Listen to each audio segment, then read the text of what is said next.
个金缕衣挺不错哦，可以做文创。夏天太热了，穿上这个肯定很凉快。是不是有点好多文明在头上？大家好，我是埃及南希，今天来到河南博源，看看尼罗河和黄河这两条大河文明有啥不一样。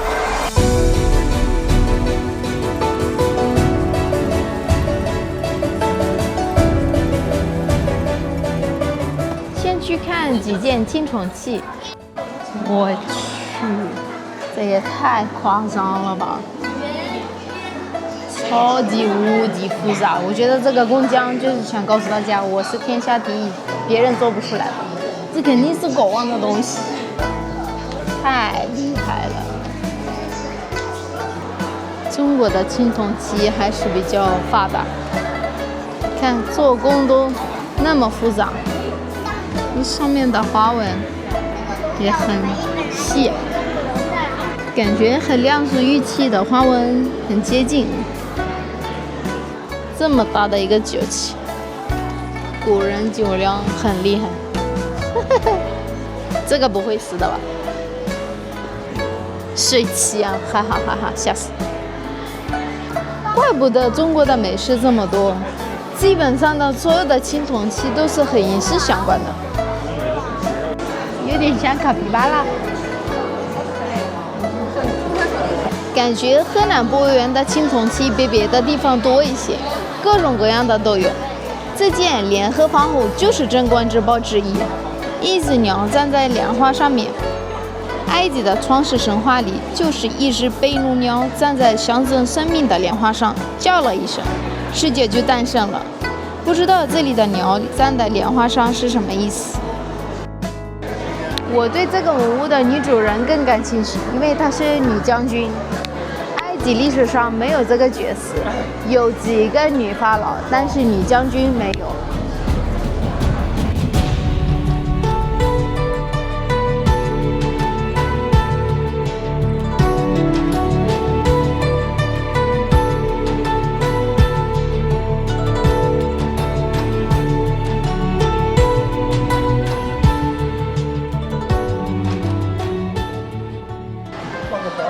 太优雅了，中国女孩子打扮成这样肯定好看。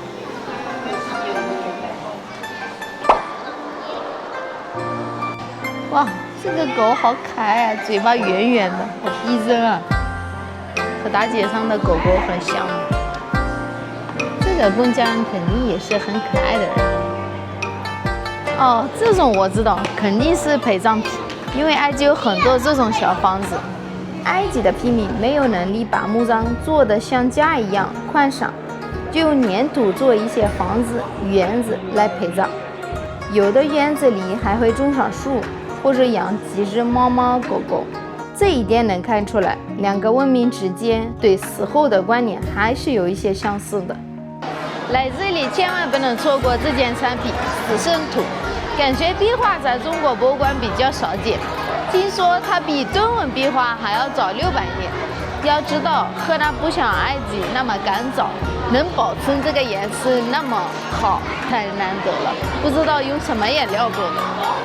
我发现一个细节，这个鸟咬到了这个龙的脚啊。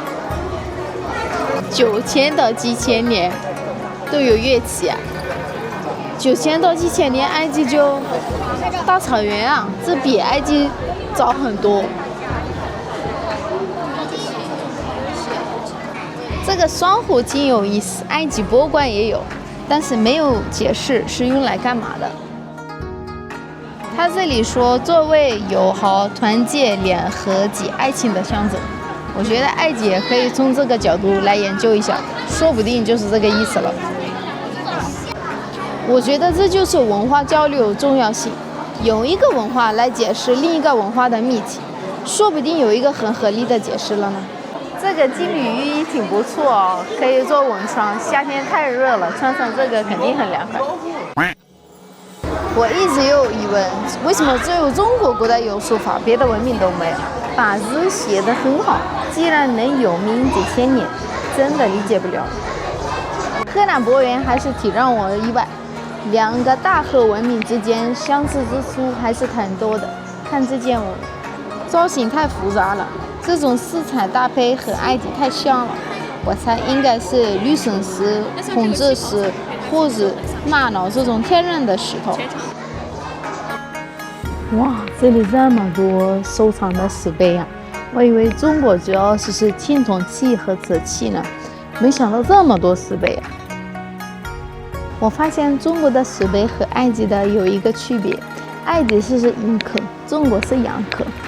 中国风格是很灵动，线条很柔和，动作也很飘；埃及是比较标准，动作也很有规律。这个辅助我在良渚博物馆也看到过。这里应该是工具吧，良渚博园是祭祀用的。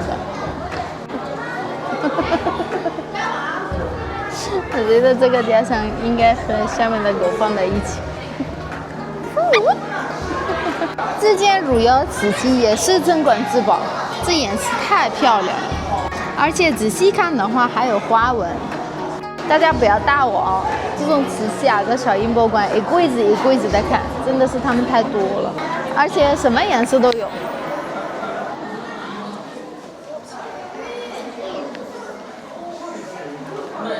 喝杯饮料休息一下。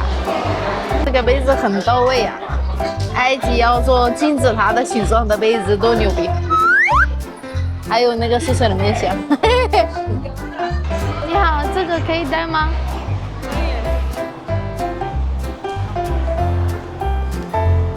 怎么样？是不是有点好多文明在头上？埃马结合，哇，耶！逛不完，逛不完。河南博园的文物真的是太多了，大家要过来的话，一定要预留足够的时间。今天的视频就到这里了，下次再见，拜拜。